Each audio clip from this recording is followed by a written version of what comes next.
14-cü fəsil. Qalib və sona. Bəzi insanlar həyatına daxil olur və o qədər rahat cığır açır ki, onların əbədiyyən sənin həyatında qalacaqlarını dərhal dərk etmirsən. Nə düşünürsən? Çarpayda Sonanın yanında əyləşən Günay soruşdu.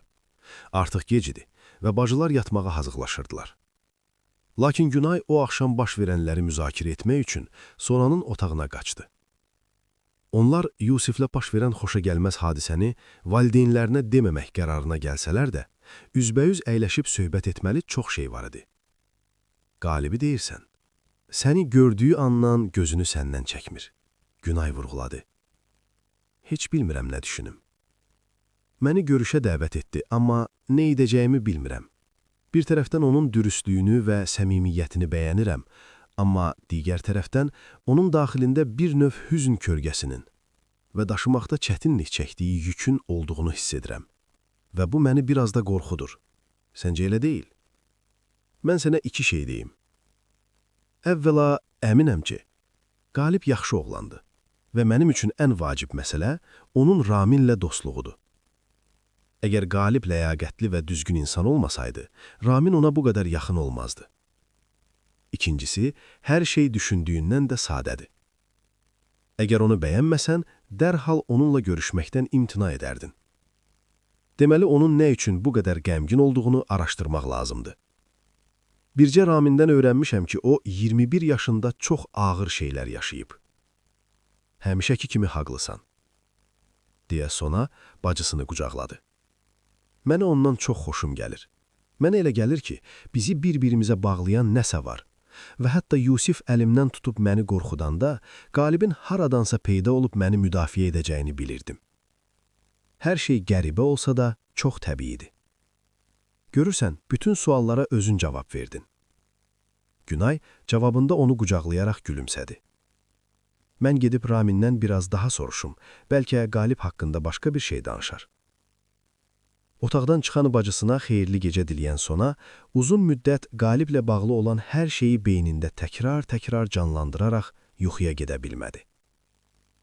Onunla ilk dəfə danışanda Qalibin təəccüblü və sevinc dolu baxışları, Şah İsmaildan söhbət gedən gün ona heyranlıqla qulaq asması, uşaqlıqda Sonanın Günayın başına gələn sərgüzəştlərə gülməsi və bugün onun qayğısına qalan və onu qoruyan auraya büründüyünü birbaşa hiss etdi.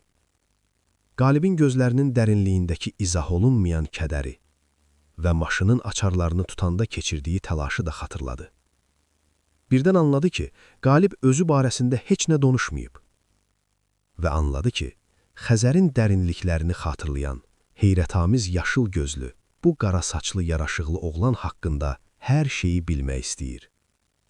Və sonra o körpünün üstündə dayandığını və məhəccərin digər tərəfində bir oğlanın siluetinin göründüyü bir yuxu gördü.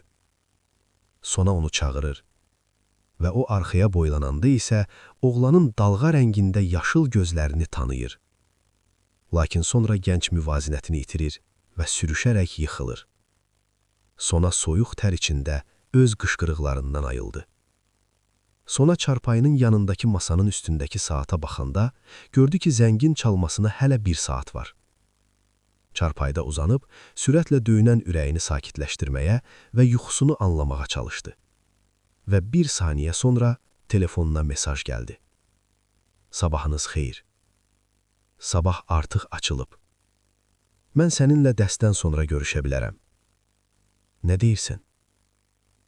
O zaman səninlə 3-ün yarıdasında görüşərik, deyə Sona, demək olar ki, düşünmədən cavab yazdı. Cavab çox keçmədi. Səbirsizliklə gözləyəcəyəm. Qalibin anidə verdiyi cavaba gülümsəyən qız, dərsə hazırlaşmağa getsə də, paltarını həmişəkindən daha diqqətlə seçdiyini fərq etdi. Sona bütün gün özündə deyildi. O mühazirələrin nə haqqında olduğunu demək olar ki, eşitmirdi, çünki bütün fikri Qaliblə görüşə köklənmişdi. O bunu görüş adlandırmaq istəmirdi. Onun üçün bu sadəcə Qaliblə daha yaxından tanış olmaq, onu daha yaxşı tanımaq fürsəti idi. Və təbii ki, hər dəfə ürəyə işləyən yaşıl gözlərindəki ifadəni xatırlayanda ürəyi çırpınırdı. Bugünkü məşğələ onun üçün əhəmiyyətsiz idi və Günay da məzuniyyətinin bitməsinə bir neçə gün qaldığından Raminlə daha çox vaxt keçirmək üçün bugün universitetə getməmək qərarına gəldi. Beləliklə, hər ikisi sonradan evdə bütün materialı öyrənməli olacaqlar. Nəhayət, axırıncı dərsin bitməsini gözləyən Sona sürətlə binadan çölə çıxdı və dərhal da təəccübdən yerində donub qaldı. Qalib artıq onu girişdə qırmızı güzül dəstəsi ilə gözləyirdi. Hər nə qədər olsa da görüşdü. Qızın başından bu fikir keçdi. Qalib Sonaya doğru bir addım atıb ona gül dəstəsini uzatdı. Hansı çiçəkləri bəyəndiyini bilmədim və qızıl güllərin universal seçim olduğuna qərara verdim. Sanki Qalib soruşurmuş kimi dedi. Çox gözəl gül dəstəsidir. Təşəkkür edirəm. Sona utanaraq pıçıldadı və zərif ətirli güzül lətəklərini qoxuladı. Məhz o anda bu gül dəstəsi onlar arasında yaranmağa başlayan xüsusi bir hissin simvoluna çevrildi. Nə yiyəcəksən? Qalib menyunu açıb Sonaya baxdı. Zövqünə güvənirəm. Saçının telini qulağının arxasına ataraq gülümsədi. Qalib sifarişini verdi, sonra masaya söykənərək diqqətlə Sonaya baxdı. Bilirsən, şadam ki, görüşməyə razılaşdın. Sona yanaqlarının alışıb yandığını hiss etdi, amma səmimi cavab verməyə qərar verdi. Mən də məni dəvət etdiyinə görə şadam. Qalib rahatlıqla gülümsədi.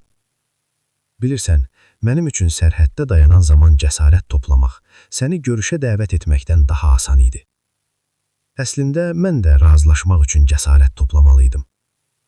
Deyə Sona gülümsədi və əllərinə baxdı. Bir saniyə də olsa aralarında mükən sükut hökm sürdü.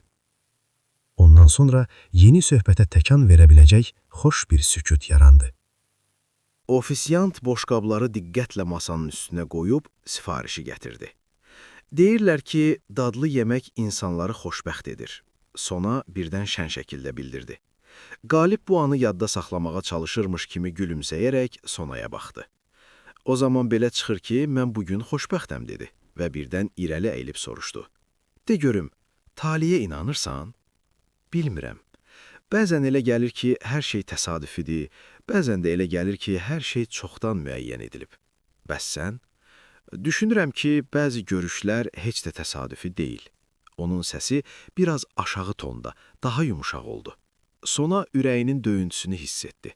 Qızın baxışları oğlanın üzündə gəzdi. İsti, qayğıkeş gözlər, həyəcanı ələ verən yüngül bir təbəssüm. Uzun-uzadı söhbət etdilər, nə qədər ortaq cəhətlərinin olmasına təəccübləndilər. Qalib, özündən danışmaqdan yoruldum, biraz da sən özün barədə danış. Sona xahiş etdi. Nəyi bilmək istəyirsən? Qalib təbəssümlə soruşdu.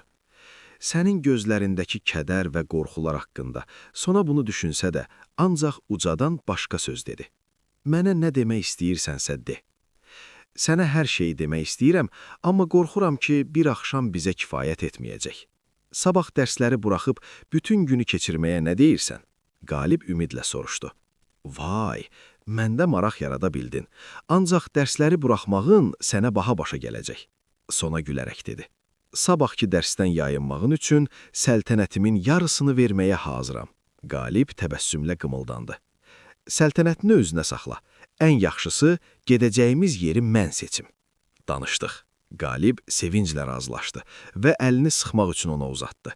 Danışdıq. Sona ovucunu onun nəhəng əlinə qoyub, eyni tonda ona cavab verdi.